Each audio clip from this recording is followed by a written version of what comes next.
After 40 years living on a cattle ranch, I figured I'd seen just about everything. Floods, coyotes, even the occasional city slicker getting their SUV stuck in the mud. But nothing prepared me for coming home from Denver and seeing a padlock on my own gate, looking like it belonged on a prison, not a piece of my land. And there she was, a young woman in a beige blazer, face red as a beet, holding the key like she'd just conquered the whole valley. "You no longer have access," she barked, waving a stack of papers in my face. "From this point on, your road is ours, and so are the rules." That's how my regular Thursday turned into a showdown with an HOA president who thought she could fence me out of my own home. Let me back up a sec. My name's Earl, and after 3 days in Denver with my daughter and her kids, I was looking forward to a quiet drive home, maybe even catching a bit of sunset over the mountains. My neighbor Jake was supposed to watch the cattle, so I wasn't worried. But coming down that familiar dirt road and seeing my gate chained up with a brand new industrial lock, I just stopped and stared. This wasn't just a misunderstanding. It was a declaration of war. Standing there in my worn-out jeans and cowboy hat, I felt out of place against this woman who looked ready for a board meeting, not a ranch. She had heels on, for crying out loud, like she expected to find a Starbucks somewhere in the pasture. "That's my gate you've locked," I told her as calm as I could manage. "My cattle need to get through." She just looked me up and down, nose wrinkled like I was the trespasser. "You're Earl Withers, I presume?" she asked. "I'm Erica Langford, Willow Creek HOA president. As of today, your access to this road is revoked. You've been trespassing on HOA property for years." You know what I mean when I say my blood pressure spiked. 40 years using that road, long before any HOA showed up. I reached for my bolt cutters, and Erica's face turned the color of a stop sign. She started shouting, threatening to call the sheriff. "You cut that lock! You're going to jail!" I realized right then this wasn't about a lock or a rule. This was about power, about someone who got a taste of authority and wanted to see how far she could push it. I could have smashed the lock right then, but I've learned sometimes you win more by backing up and finding a smarter way around. So I put the cutters away and went home the long way, 8 extra miles over rocky back roads, burning fuel in daylight. But as I drove, I got to thinking this wasn't just an overzealous HOA president. Erica was too prepared, too eager to shut me out. Something else was going on, something deeper. That night, instead of stewing, I called my old friend Miles, a property lawyer with a mean streak when it comes to land rights. "Earl, why are you calling me at midnight?" he grumbled. I explained, and he just said, "Give me until morning." By sunrise, Miles called back with a chuckle. "You're gonna like this. That road's more public than Main Street County.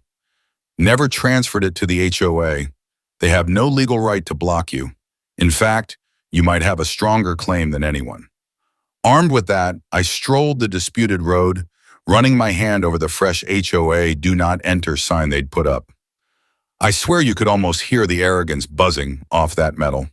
When I rolled up to the gate the next morning, Erica was already there, phone out, ready to record. This time, I didn't ask permission.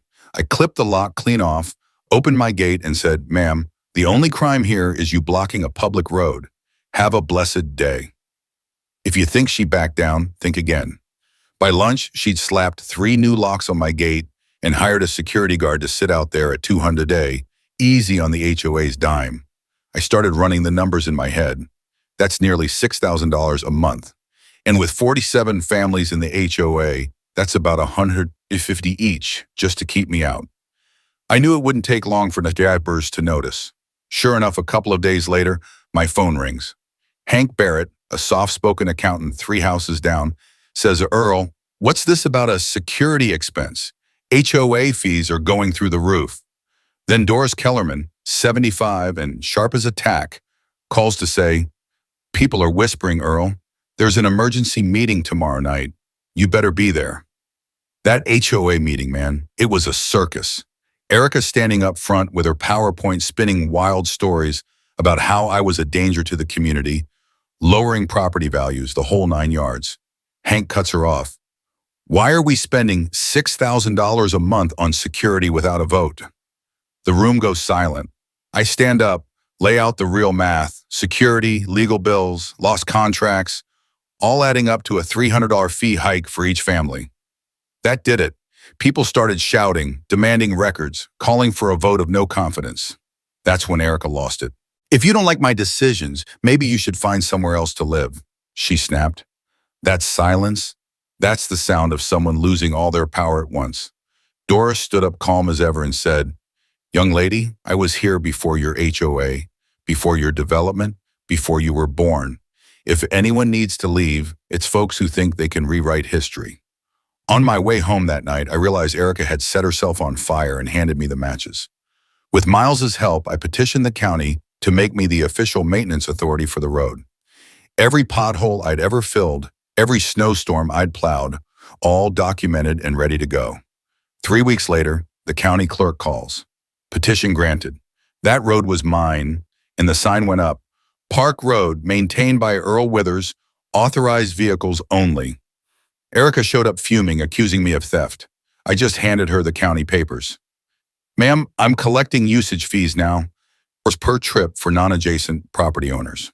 The guards left the community, realized what was happening, and the calls started coming in not just from neighbors, but from a Denver reporter and even Erica's boss at Westfield Development, who had no idea she was moonlighting as a dictator.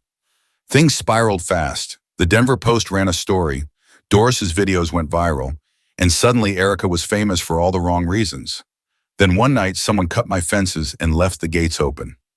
Dangerous, expensive, and a felony. My security cameras caught it all. Erica herself pounding on my mailbox, screaming, "I am the HOA." The police traced it right back to her, arrested her at the next HOA meeting. And that video was the talk of Willow Creek for weeks. After that, the community came together, demanded resignations, dug through the finances, found out Erica had been spending HOA money on lawyers, security, even her own personal expenses. By the next meeting, she was out, and Hank took over as interim president. I had the right to charge road fees, but instead I offered a deal. Apologies and public support would wipe out the fees. Almost everyone signed on. Erica, meanwhile, was left facing charges and looking at real jail time. But you know, sometimes the best win isn't crushing your enemy, it's helping them learn. I told the crowd I'd drop the lawsuits if Erica agreed to work on my ranch for 6 months unpaid to learn what real responsibility means. She accepted, and it was rough at first. Her designer jeans didn't last a week, and the first rainstorm nearly sent her packing. But day by day, she started getting at feeding cattle, fixing fences, learning that authority's about serving, not bossing. In July, one of my prize bulls got tangled in barbed wire. Erica didn't hesitate. She jumped in the truck, helped me get him to the vet, probably saved the animal's life. She finally understood why access matters, why you fight for the right to do your job. As her time wound down, she told me she'd been offered a gig with the Colorado Agricultural Preservation Trust, helping protect farmland from the kind of development her company used to push. The day she left, the whole community showed up. Potluck, cake, speeches about second chances. Erica handed me a check, all the money she'd saved, but I told her, "You've paid enough. Help others avoid these mistakes. That's worth more."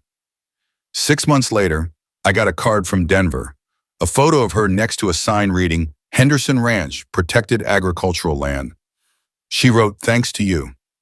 I learned that real power is about helping, not controlling. Looking out at my open gate, the road running free, I can't help but think sometimes the longest way around really is the shortest way home. Moral of the story, sometimes the longest way around really is the shortest way home. Real power is about serving and helping others, not controlling them.